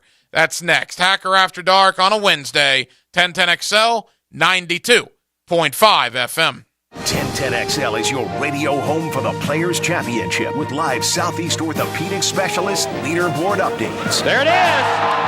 Can you believe it? Brought to you by Woody's Barbecue and the personal injury law firm of Harrell and Harrell. Are you suffering from shoulder pain? If you have clicking and popping in the shoulder joint, persistent pain that intensifies with use, an inability to lift your arm over your head, or a tingling, burning sensation in the shoulder, elbow, or wrist, waiting to see a doctor could make your injury worse. Baptist Health and Jacksonville Orthopedic Institute have innovative and effective treatment options available right now to relieve your pain and restore your mobility. Don't wait. Call 904-JOI-2000. So I'm here with Danny Van Sickle, Director of the Electrical Training Alliance. Danny, tell me about your program. Hey, Rick, we're a 5-year electrical apprenticeship. Our students start out making over $30,000 a year and right now graduate making over $80,000 a year, including benefits. There is no tuition and no student debt. You just have to apply and get accepted. Did you say no tuition and no student debt? You heard that right, Rick. Once you're accepted into the program, your only costs are the books and the course fees, around $700 a year. Wow, that sounds like an amazing opportunity. How can I learn more? Just go to etajax.org. Apply by May 18th. Injured on the job? It takes one phone call to take back control of your life. Anajar Levine will fight to get you the compensation you deserve. Call me, Glenn Levine, for a free consultation. 1-800-747-FREE. That's 1-800-747-3733. Main office, Jacksonville. Here's your 1010XL First Coast Community Calendar. If you'd like to spend your summer with the Jumbo Shrimp, consider attending their job fair, March 11th. Register at jackshrimp.com. The Tom Coughlin J Fund helps families battling childhood cancer, and there are ways you can help. Go to tcjfund.org. The Hope Springs Eternal Gala to support Malavia Washington Youth Foundation is March 23rd. If you would like to help empower youth to take control of their stories, visit mailwashington.com. Caddyshack Ranch provides a safe, loving, and forever home to endangered big cats. Caddyshack, on the north side of Jacksonville, has helped lions, tigers, and endangered animals for 30 years. Learn how you can visit or help at caddyshackranch.org. There's a critical need for all blood types. Please consider donating at a local blood donation center. If you're involved in a community event and you'd like us to help spread the word, find out how at 1010XL.com. WJXL FM, Jacksonville Beach. What if you could be credit card debt-free in 10 days and save as much as $1,000 a month? Loan Pronto's all-new Express Equity Line of Credit program is just what you need. Hey, it's Prosser here. You don't have to do a full home refi.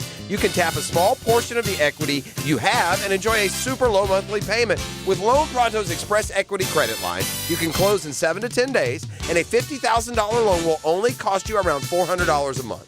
Use that money and pay off high-interest credit cards or do a home improvement project. You can access up to 90% of your home's equity, and 9 out of 10 homeowners won't even need an appraisal. So even if you did a total refi recently or just bought your home, you can tap the equity with this fast, easy program. Stop the madness. Say no to 24% interest fees. Call Loan Pronto today. 904-999-1508. That's 904-999-1508. Or as always, you can visit loanpronto.com. Equal housing lender, NMLS 1661781, subject to lender approval. Ahead, we build platforms for digital business. We help create your platform for digital business by weaving together advances in cloud infrastructure, intelligent operations, and modern applications. Digital business is comprised of 5 pillars. We call them imperatives because they're a must-have, not a nice-to-have. We enterprise cloud, integrated security, scaled DevOps, intelligent operations, and relentless automation. Need help with digital transformation? Ahead. Learn, grow, achieve. Hey, it's Matt Hayes, and I said yes to YAS, Dr. Mitchell Yass, and the YAS method. Now, I know you've probably tried medications, treatments, injections, even surgery. Maybe the reason you're still in pain is because they're treating the wrong thing and not addressing the root causes. Well, I know from personal experience, this does happen. But I found the best-kept secret in pain elimination, Dr. Yass and the YAS method. Call him today, 904-906-YASS, and say yes to YAS. Big Brothers Big Sisters is teaming up with the NFL to inspire change. From now to draft day, Big Brothers Big Sisters is following the NFL draft, aiming to recruit potential bigs. Hi, I'm Brent from the 1010 sales team. I'm committed as a mentor, and we need you to step up and become a mentor too. There's a waiting list of more than 50 children hoping for a mentor. It's just a few hours a month. Be a mentor. Become a big. Visit bbsnefl.org.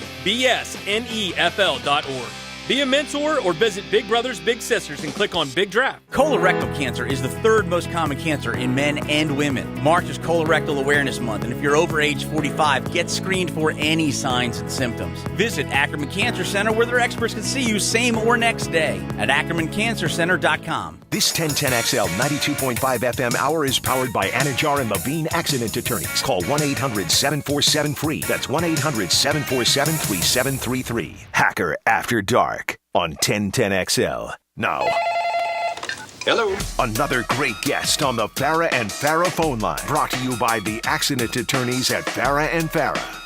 Back here on 1010XL and 92.5 FM in the city of Jacksonville. We are glad you are with us. We are on the eve of the Players. It gets underway in less than 12 hours out at TPC Sawgrass.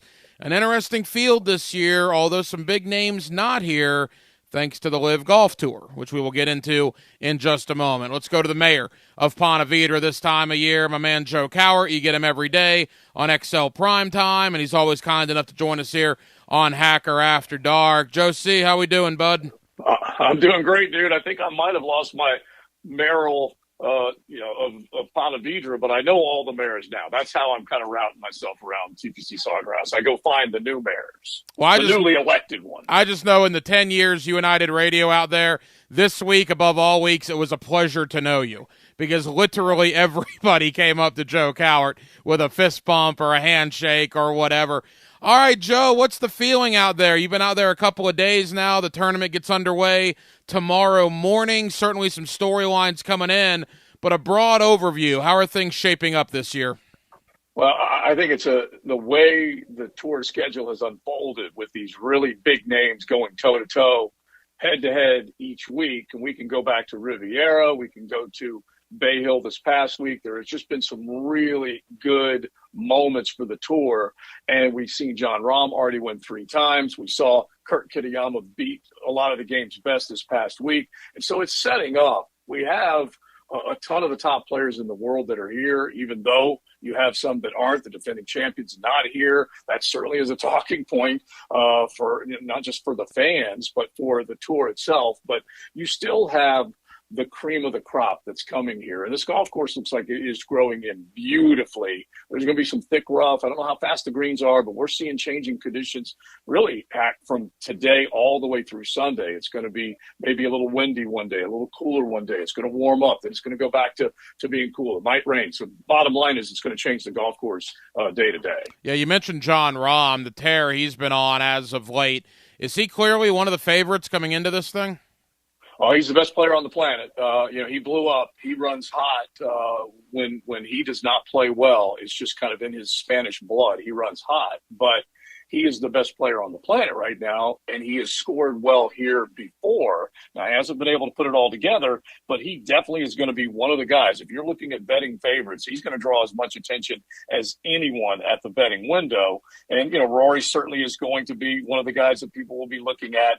But if you're just looking at numbers and odds and the guys at the top, you're looking at a past champion, and Justin Thomas is going to be a pretty good bet. Rory is probably the favorite right now at most sports books, and then Jon Rahm is right behind him. Scotty Scheffler's right there. So Max Homa is going to be a very popular name going into the tournament tomorrow. You can catch, slightly bigger odds with him, but he's definitely capable of winning here. Joe Cowart of XL Primetime here with us on Hacker After Dark on 1010XL. All right, Joe, I want to focus more on the guys that are here in a moment, but if memory serves, this is the first year where Live Golf has taken away some of the big names, the Bryson DeChambeaus, the Brooks Koepkas, Sergio, Phil Mickelson.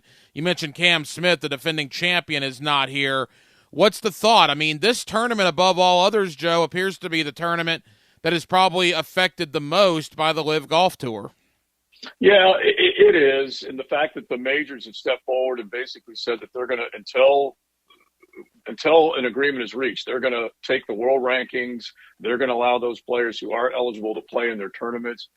We know that the PGA Tour runs this event. It does not run the other 4 majors. So this is their tournament, their choice. And they have said, if you go against what the tour policies are, you're not going to be a member. And I have no problem with that.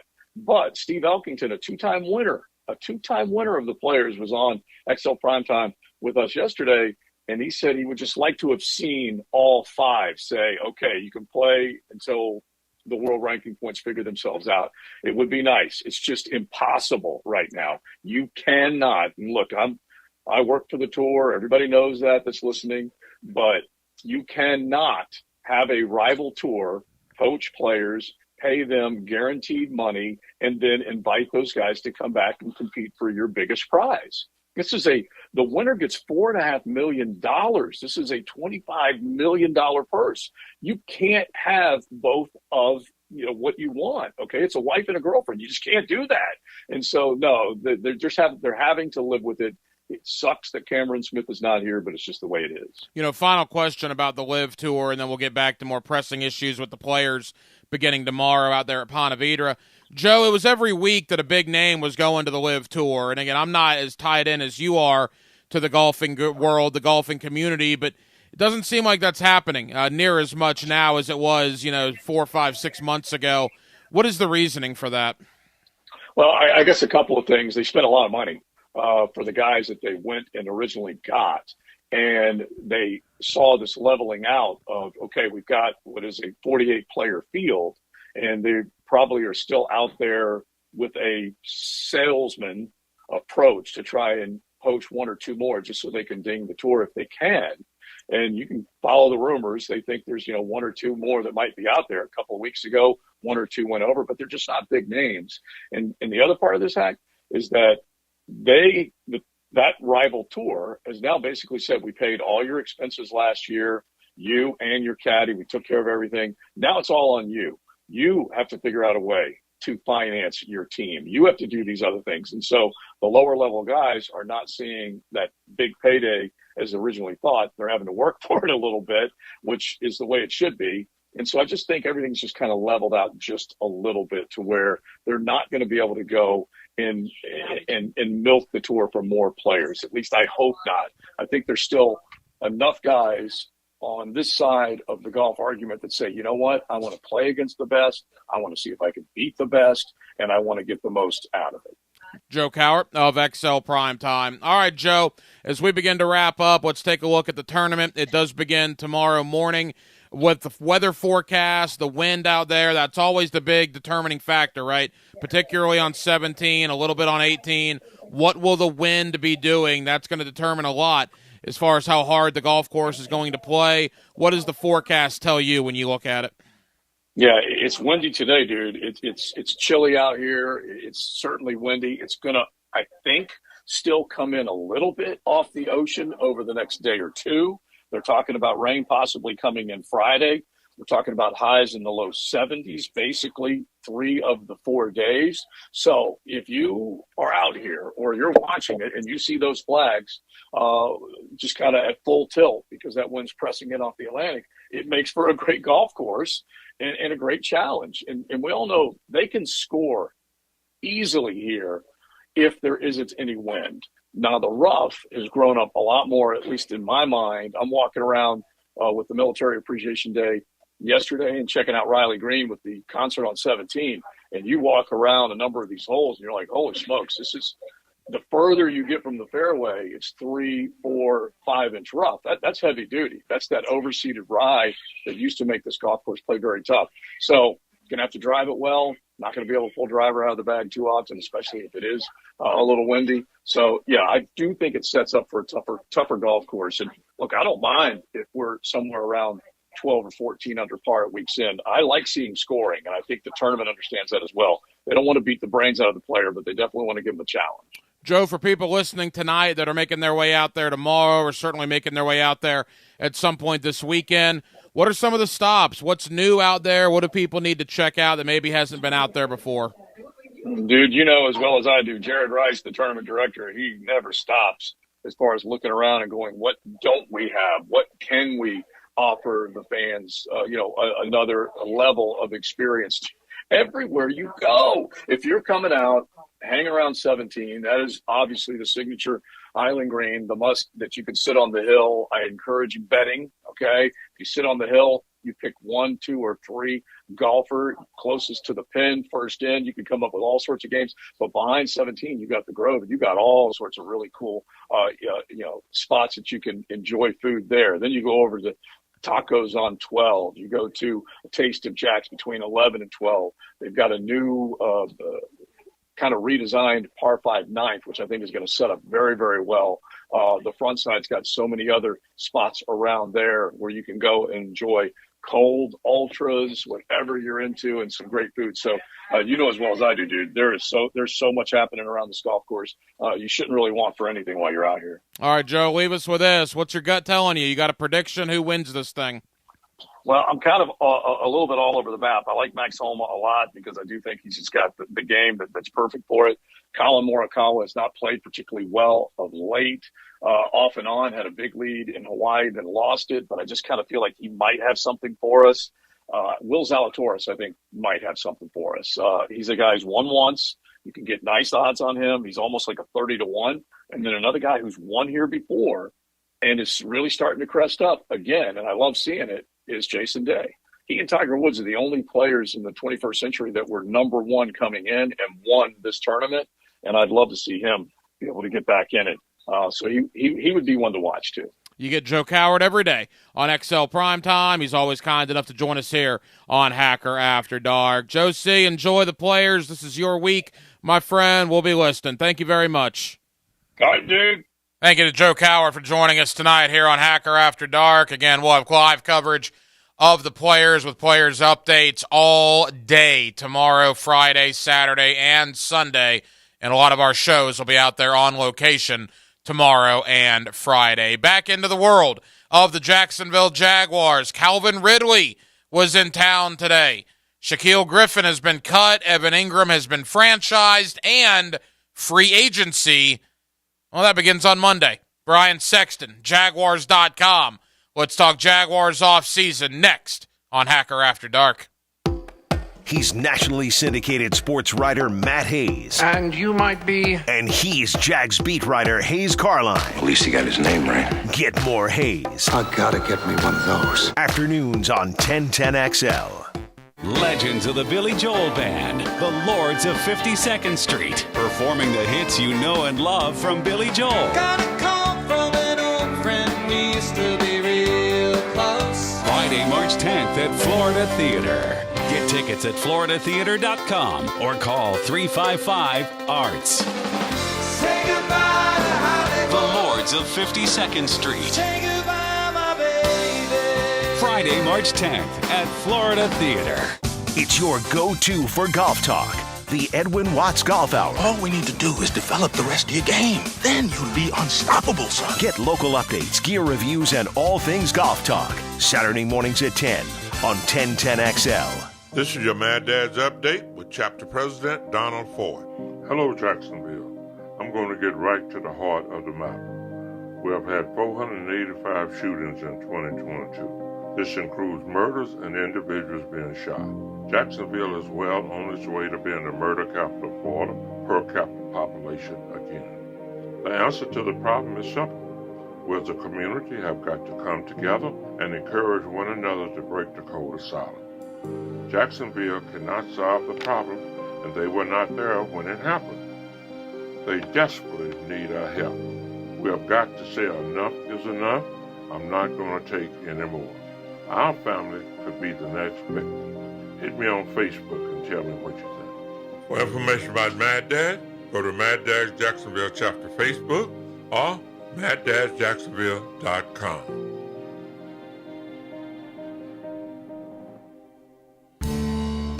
Come to Bowden Eye for all your eye care needs. Hicken here. Did you know that dry eye disease affects up to 60 million Americans? Dry eye disease is known to progress. Dry eye disease is one of the most common but least diagnosed eye conditions doctors see in their patients. Many of us who have dry eye may not even feel it. At Bowden Eye and Associates, visit today for your personal consultation. Keeping the first coast focused. Bowden Eye and Associates. New location now open off County Road 210 in St. Johns County. In sports, the grind outside the lines is what ultimately defines our success. Get the amateur's edge, powered by B3 Better, to learn the hidden path of top pros, amateurs, and coaches. Saturday mornings at 11 on 1010XL. It's Players Week, which for me is the best week of the year. Don here from Taco Lou. If you're out of the players and getting hungry, you know all you have to do is make your way back to number 12. We're back again serving great tacos and margaritas behind the 12th green. If you aren't going to the tourney but want to feel like you are, then just come to Taco Lou and hang out with us. Golf is always on and the Dos Equis is always cold. Enjoy Players Week with us at Taco Lou or out at Tacos on 12, where tacos, tequila, and golf is just a great combination. Does your home or building need painting? For over 20 years, Performance Painting has had the privilege of preserving many of Jacksonville's most prominent buildings. That said, we feel like we're just getting started. I'm Jason Parker, and our team thrives on preparing, protecting, and preserving the homes, businesses, and public buildings that make up our local landscape. Contact us today to put our years of experience to work for you. Performance Painting. Prepare, protect, preserve. Performance Painting. Denny Thompson here. If you're like me, you want your TV room or man cave to look and sound amazing. Football blasting with multiple TVs. But you're probably not sure how to get there. Well, do like I did and call Tyson Sound and Security. Whether it's TV mounts, home theater systems, setting up the best surround sound, they'll hook you up and make you look like a pro, and it may not cost as much as you might think. Call today and have them assess your TV room or man cave. Tyson Sound and Security and automation experts. The winter blues are almost behind us, and we can't wait to get out of the house and be more active. That sounds great, but your achy joints don't agree. Well, time to do something about that. Leon Searcy here. Stop with the steroids. Stop with the possible surgery chatter. Now there's a better way to get lasting relief. It's QC Kinetics, the nation's leader in regenerative medicine. This exciting approach uses healing properties from your own body, highly concentrated, and then places them directly in your aching joints. It can restore and repair that damaged tissue and get you moving again without pain. Knee pain, back pain, shoulder pain, hip pain. The patient satisfaction report is incredible. And there's no downtime. Listen, the old way of dealing with joint pain are no longer the only ways. If they're telling you that you need surgery, do yourself a favor and call QC Kinetics. Learn more about the wildly popular, all-natural alternative way to get lasting pain relief. No surgery, no drugs. The call is free. The consultation is free. You have nothing to lose. Call QC Kinetics now, 904-274-5522. Locations in Mandarin and Ponte Vedra. At Rusty Acres, you don't just get a used Ford, Lincoln, and Mercury auto part. You get someone who can explain how to install it. For a large inventory of used Ford, Lincoln, and Mercury auto parts, call Rusty Acres, 786-1777. This 1010XL 92.5 FM hour is powered by Anajar and Levine Accident Attorneys. Call 1-800-747-FREE. That's 1-800-747-3733. Hacker After Dark on 1010XL. Now, hello. Another great guest on the Farah and Farah phone line. Brought to you by the Accident Attorneys at Farah and Farah. Back here on 1010XL and 92.5 FM in the city of Jacksonville. We are glad you are with us. Free agency less than a week away. A franchise tag has been handed out, and Calvin Ridley has officially been reinstated. There is a lot to get to when it comes to the Jacksonville Jaguars, and with that, let me bring in my friend Brian Sexton of Jaguars.com, always kind enough to join us here on 1010XL. Brian, it's been a little while, man. How are you? I'm good, Rye. How's the out-of-season treating you? It's good. It's good. It's been busy when it comes to the Jaguars. Some re-signings, some franchise tags, and a reinstatement. Brian, let's start from the top, because it's been a while since we talked. Roy Robertson Harris. It did not appear that we knew when the season ended if he would be back in 2023. Lo and behold, he is with a brand new contract. Your thoughts on Roy Robertson Harris returning as a Jaguar? Well, he was instrumental in that late season run, Ryan. If you remember the Jets game in the third quarter, I don't think any of us thought that the Jaguars were going to lose that game to Zach Wilson, but they brought in that scrambling running quarterback, and there were a couple of plays on one series where Roy Robertson Harris shut it down. And then in the game against the Chargers, he made a couple of big plays late in the ball game. You know, one was the sack, but there were a couple of, two-gapping, run-stuffing kind of plays where he set up his teammates for success. It was pretty clear that Roy Robertson Harris was a playmaker and a valuable guy on the defensive line. And, for $10 million a year, I can't believe I'm saying this, he's a bargain. He's a guy who can get a lot of things done with his big body. He can reach for balls. He can two-gap. He's got enough quickness and speed with his feet to be able to make a play on the quarterback.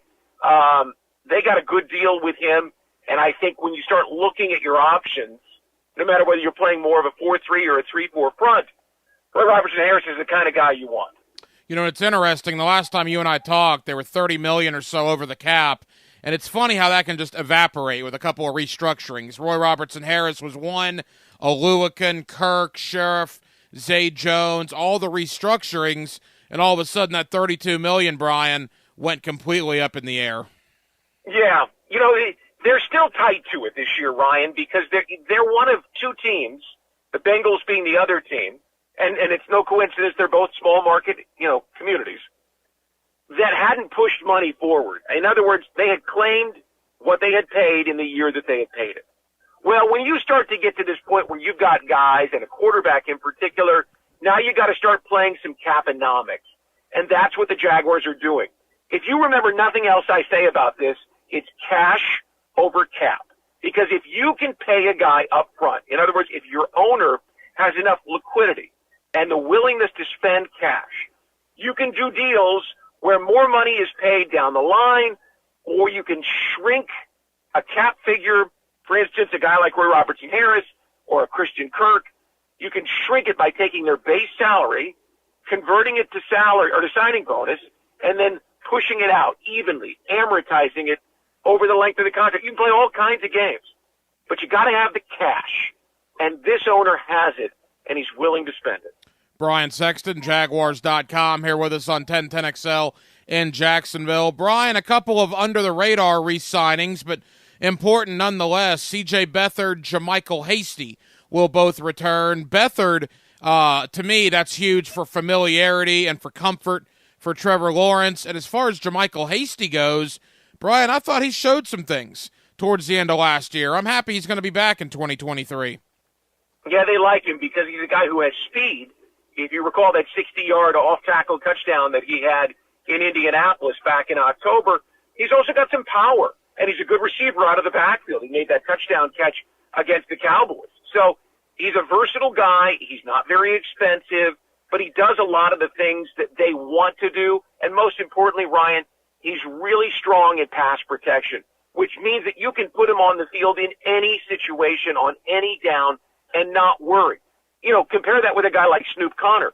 They couldn't play him a lot last year because he didn't have to know pass protection schemes at Ole Miss like he does in the NFL, and he just wasn't up to speed yet. So a guy like Hasty's very valuable because you can use him in a lot of different situations. And, you know, look, in most cases, if you lose your starting quarterback, especially one of the caliber of Trevor Lawrence, you're screwed. I mean, you're not winning. But as Chad Henne proved in that divisional playoff game, you may only need a series or two from your guy to keep you alive. And Henne obviously did that. They believe that C.J. Beathard is Chad Henne. He's got a good arm. He's not an elite quarterback. He's not a frontline starter.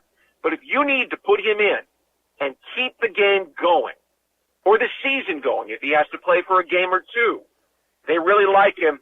And, of course, man, the chemistry in that room, anybody I talked to, Ryan, this year, coaches, players, they talked about how Trevor and CJ worked so well together, and especially with all the young quarterbacks that they had throughout camp, E.J. Perry being another guy. They really like that quarterback room, and the chemistry's got to be there, and Beathard brought it. Brian, as far as the coaching staff and that quarterback room, Beathard will be back, obviously Doug Peterson, Press Taylor, Mike McCoy. They did lose Jim Bob Cooter. How big of a loss is that for what Trevor and the Jaguar offense wants to do moving forward? They won't feel it at all. You know, I mean, the role that Jim Bob was in was to do a lot of self-scouting and then league scouting. So he would be looking around the league for concepts and plays, like that fourth down play where the Jaguars won the ball game against the Chargers. I mean, that's what he does. Phil Rauscher brought that play. I don't want to take credit away from Phil. But what Jim Bob Cooter was doing was it was a bridge year for him until he got a chance to go back and be an offensive coordinator, which he did this year. So they bring in someone else. That passing game coordinator role is really, you know, works at the pleasure of the head coach, projects as assigned. When it comes to Trevor Lawrence, the three most important, obviously Doug Peterson. Second, Press Taylor. But Mike McCoy is the guy who should get a lot of credit for bringing him along this year in game situations. Mike's a tremendous coach. No disrespect to Jim Bob Cooter. He did a good job. Just look at the results. But that's a position you can fill. Next. You go get your guy. Couple of more for Brian Sexton, Jaguars.com. All right, Brian, the big stories that have happened in the last couple of days. We will begin with Evan Ingram. We know he will be back. They did not reach a long-term deal, but they have placed the franchise tag on Evan Ingram. My one piece of trepidation on that is I think Evan's excited about being back. He said as much on social media, but he also made a comment. I don't know if you saw this on social media, the difference between the franchise tag number for a tight end money-wise and that of a slot receiver, which is about $4 million difference. And it caught my attention that Ingram made reference to that, I believe, a couple of days ago. So my question to you, could that get sticky when it comes to a long-term deal with Evan Ingram, the finances of that? Yeah, I mean, the potential is always there because careers are so short. It was interesting. Trent Baalke said this 2 or 3 times over the course of the season to a group of us who were standing on the practice that you want to be really careful when you're negotiating with a player during the season. In fact, he didn't like to do it, which is why they didn't get Evan done earlier, because you don't want to insult them. It sends them sideways. You want them focused on football. You want to make sure, and Evan Ingram is as good a human being, I think, as we've had in that locker room in a long time. He's a great teammate. He's great with the media. But careers are short, and you start thinking about yours and what they're paying you, and you can get stubborn pretty quickly if you feel like you are highly undervalued coming off a career year. My sense is that they're still working very hard to try to get that long-term deal in place. And you know, Ryan, and your listeners may also, the deadline for them to get that is not next week. It's in July. So they've got plenty of time to kind of work this thing through. And as long as they're showing him the respect, and Baalke's comments tell me that they are, I think they can get somewhere where it works for both sides. Brian, how did that happen? I was talking about this last night. About a year ago, they signed Evan Ingram from New York, and I was getting text messages like, oh, he doesn't stay healthy. He drops the ball. He's a problem in the locker room. He was against the fans in New York. You know, all this stuff. And now all of a sudden he's the Jaguars franchise player. I mean, what a turnaround for that young man. Yeah. You know, look, you can't forget what he did on the field, right? I mean, as the season went along and they developed his role and the chemistry and the quarterback all came together, and they did. As the quarterback hit his stride, I mean, he was looking for Ingram, and Ingram made play after play. But he was happy here. He saw how they were going to use him in Doug Peterson's offense. It's why he signed here in the first place. It's Trevor Lawrence's locker room, and you know what kind of a person Trevor Lawrence is. And that means something. He was happy here. There's no pressure here compared to New York, for goodness sakes, where the media and the fans are so aggressive about it. Not that the media and the fans here aren't professional and don't want to win. It's just a different chemistry in Jacksonville than it is in New York. I don't think I need to explain that. But he found a spot, Ryan, like a lot of us do in our careers, whether you're in radio or whether you're in business or law or education, whatever, where you're happy. And it was clear early on that the coach, the quarterback, the city just all fit him. And then he went out and produced. I love the guy. He was one of my go-to guys in the locker room. He never said no. He never made a question that he wasn't willing to try to answer. He loved everything about last season. So that's why I have such optimism that they will get something done for him. Because Doug Peterson and Trent Baalke and, of course, Trevor Lawrence all know who he is and value him highly. Sometimes the right place at the right time falls in your lap, and I think it did for both sides. Brian Sexton, Jaguars.com. Brian, as we begin to wrap up, Calvin Ridley officially reinstated earlier this week. I was stunned by that. Not that he got reinstated, I was thinking April, maybe May. He got reinstated, Brian, 3 weeks after he applied. The NFL never goes that fast. So I wonder if maybe they think in the back of their mind the penalty was too harsh and they reinstated him right off the bat. I was stunned that it happened this quick. Well, I wasn't, because I don't think there was any reason to push it into the off season. With the league year beginning next year and the paperwork having been filed in February, there was no reason. A month's time is more than enough to be able to look back over the last year or so and see that he was ready to go. Ryan, I had someone that I really trust in the league tell me that the Jaguars would not have made the deal for Calvin Ridley if they didn't believe completely that he would be reinstated, that he was going to be coming back.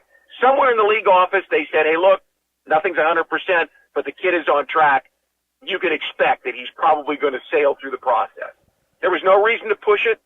And don't ever underestimate that the NFL likes success stories, right? And the NFL is now in bed with professional gambling. So if they've got a success story about a guy who had a gambling problem or a gambling issue, but he came back and now he's corrected it, they're going to want to tell it. They're going to want to be able to show people, see, it's not that big of a deal.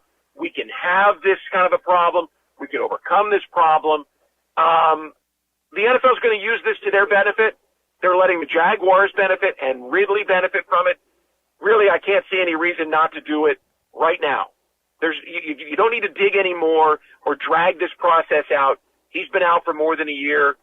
Time to let him back into the game. That's a really good point about Ridley and using that to tell his story. That's a really good point. Brian, what does Ridley bring to this offense? Well, he's your true alpha. I mean, he's the big, fast, incredible ball skills kind of guy who every defensive coordinator is going to have to scheme Calvin Ridley, which means that that's one less thing they can focus on. Look, this offense with Ridley, Kirk, Jones, Ingram, and Etienne, I can't believe I'm saying this. It's almost unfair. There are so many chess pieces for Doug Peterson and Trevor Lawrence to put together. Ridley is going to make defensive coordinators take him away, which is going to leave something for someone else. The Jaguars haven't had that kind of a guy in a long time. Allen Robinson's probably the last guy that defensive coordinators had to go, all right, no matter what, we got to find a way to make sure he doesn't beat us. It's been a long time. Now you've legitimately got a guy who is a big-time playmaker with all the intangibles, all the measurables, that is going to, if he does not have a huge game, open a spot for someone else to be an impact player also. Brian, final question. I have spent so much time, you have as well, over the last 6 weeks saying the names Jawan Taylor, Arden Key. We now have clarity on Evan Ingram. Free agency officially begins on Monday. Pen can meet paper next Wednesday. What are we thinking as far as not only those guys, but the Andrew Wingards of the world, Chris Manhertz, Dan Arnold? What are your thoughts on some of the Jaguars' in-house free agents? Well, I think all things being equal, if the Jaguars want to keep the Dan Arnold crowd, they can, right? Those guys are going to be in a certain income bracket, and they will want to come back to Jacksonville for all the obvious reasons, right? The coach, the quarterback, the playoff run last year, the weather, the tax situation. This is a very desirable place for people to play. It's a desirable place for people to live. We all know that. It's why we live here. So those guys, you'll get back. The Jawan Taylor thing is really hard because you can't keep everybody. If you could, the Cardinals never would have let Calais Campbell go, right? That's the best example I can think of. You just can't keep everybody. They drafted Walker Little, and Walker Little is a player. And you have to be willing to let some guys walk to make the salary structure work. So if Jawan gets kind of an offer, and there's really two offensive tackles in this free agent class, a left tackle in Orlando Brown and a right tackle in Jawan Taylor, someone is going to make him a blockbuster deal. Can you find a number that works for both sides that keeps him here? I don't know. They're tied against the cap this year. They're going to be able to pay the quarterback next year. There's a lot of thought, Ryan, that has to go into it. If you can't, well, that's why you drafted Jawan Taylor. That's why you drafted Walker Little, to be able to fit that. No matter what, going forward, the Jaguars have to put jars on the shelf. They have to put good young players that they develop into a position to be able to replace players that they can't afford to pay when the quarterback is a $70 million a year guy. And that day's coming, and everyone knows it. They've got to be better than they've ever been at drafting and developing. And both the coach and the general manager said as much at the end of the season. So I would love Jawan Taylor back. He's a great player. He's a great person. But it's going to be really tough with some of these teams that have cap room at a premium position like offensive tackle. Yeah, conventional thinking at this point. Ingram's obviously back. Taylor is probably gone. Arden Key, Brian, as we say goodbye, that's probably the one that's up in the air. I could really see that one going either way. Yeah. Again, he's a pass rusher is one of those that people will overpay for a pass rusher. And he came in last year, and he was relentless. He didn't stagger people with the sheer number of sacks, but if you go back and watch cut-ups of him rushing the passer, man, he was good, Ryan. It's going to be tough to keep him, too. Draft and develop. this would be a good time for Kayvon Chason, who's coming up into a contract situation shortly, to step up and become Arden Key. He's got all the intangibles. He's got all the height, the weight, all of that. Kayvon Chason's a guy they really need to start playing. Brian Sexton, Jaguars.com. Brian, thank you for the time. Certainly appreciate it. Let's do it again right before the draft. We'll see how the Jaguars fared in free agency. Thank you, my friend. Yeah, I'll be in Kansas City. We can touch from there. Nobody covers the Players' Championship like 1010XL. There's very little golf courses that test us as much as this one does. Get live Southeast Orthopedic Specialist leaderboard updates brought to you by Performance Painting, Universal Roof and Contracting, and Coastal Equipment. It's time to play Fix That Plumbing Problem. What do you do if you have a leaky pipe? Contestant 1. Put a bucket under it? That's it. And maybe a towel? Contestant 2. That's right. Just call the doc. Clogged drains, leaky pipes to full repipes, just call the pros at Duck Duck Rooter. Commercial, residential, any plumbing issue. When you're stuck, call the doc. 904-862-6769. Now is the perfect time to make sure your home is protected from storms by scheduling a complimentary roof inspection with Universal Roof and Contracting. Protect your biggest investment, your home. Get $500 off a full roof replacement and $250 off roof repairs. This offer expires March 31st and restrictions apply. Universal Roof and Contracting, proud partner of the Jacksonville Jaguars. License number CCC 133-0147, CBC 125-8484. UniversalRoof.com. Fact, we all want to feel better, especially when our joints hurt. Are you stuck on the sidelines but want to get back in the game of life? My friend Dr. Alan Nathans has a no-needle regenerative clinic for people with degenerated arthritic joints, like bone-on-bone knees, shoulders, hips, and more. He uses no-needle soft wave tissue regeneration technology that activates your own stem cells to grow brand new tissue. Long-term results. Don't do another cortisone injection. Dance at 50, golf at 60, river run at 70. Yes, yes, and yes. Check out Dr. Nathans at drnathans.com. Okay, for this Cannons of Jacksonville commercial, we need an idea to really come out with a bang. Like having a guy shot out of a cannon. Nah, too messy. In fact, Cannons is known for all your towing needs. So like my car won't start. No. Towing products. Cannons does custom welding fabrication and installation of trailer hitches, goosenecks, tow bars, truck racks. So you might say Cannons is my best shot at finding that inventory in stock? Boom. You said it. Visit cannonsofjacks.com. Jeff Lageman, Kevin Faber, and Kirk Waltz bring you into the outdoors. We've got 3 big bucks. On the Nimnicht Outdoor Show, presented by Duck Duck Rooter. 7 to 10 every Saturday morning on 1010XL. Are your kids ready to play this summer? Come check out the Y. Summer is a time for kids to explore new things and expand the limits of their imagination. At the Y Summer Camp, every day is a new adventure. Kids can learn about STEM, arts and humanities, athletic sports, outdoor games, and more. Registration is now open, but space is limited, and spots are filling up quickly. Learn more and find your adventure at fcymca.org. Search Summer Day Camp. Ace Carline here from my friends at Claude Nolan Cadillac. I was just there for my routine service. They have more new cars now than any time in the past 2 years. An increasing number of vehicles continue to be delivered. No worries on rates. They have fantastic rates right now. There's so much more than just pre-owned Cadillacs in stock. Get down to Claude Nolan Cadillac today. Tell them I sent you. New or certified pre-owned. Begin your lasting relationship at Claude Nolan Cadillac off JTB and Southside across from Tinseltown. Jacksonville has some junk, and J-Dog is removing it. They're here to do the dirty work. You don't want to remove and dispose of large furniture or appliances yourself? Call J-Dog. Here now proudly serving you, removing junk from your home or business. They can even handle small demolition projects, and they're still donating local items to veterans in need. So let J-Dog do the dirty work for you. J-Dog Junk Removal. Veteran-owned and operated. JDog.com. Life is about choices and the decisions you make. I'm David Robbins with Epstein & Robbins. If you're convicted of a DUI, you'll have to face severe consequences. Walking through the doors of the courthouse or appearing at a bond hearing can be extremely intimidating. Without the right lawyer, you're likely to make the wrong decision. Let our team help you make the right decisions in court. Epstein & Robbins, the right choice.